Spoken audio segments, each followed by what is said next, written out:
เดี๋ยวตังซื้อของเสร็จตังมีอีกไปเที่ยวน้ำตกกันพ่อเดี๋ยวหนูขอ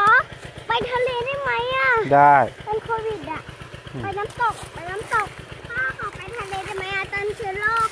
ตอนโควิดหายอ่ะได้เย่น้ำตกไม่ทะเลก็ทะเลแต่ต้องชวนออกไปด้วยเป็นไปทะเลเสร็จแล้วก็ไปน้ำตกเห็นไหมตังหมดก่อนนะดีนะพ่อต้องไปที่เดียวไปสุกัน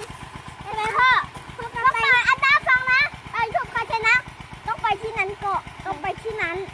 นี่ชุบที่ชนะตาเดียวไม่เอาอ้าว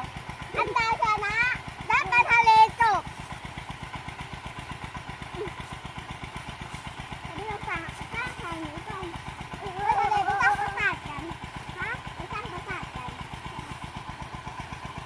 ประสาทกันประเทศไปจบ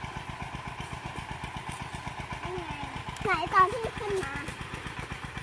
แล้วลงเส้นนะถอยตาลงใช่ไหม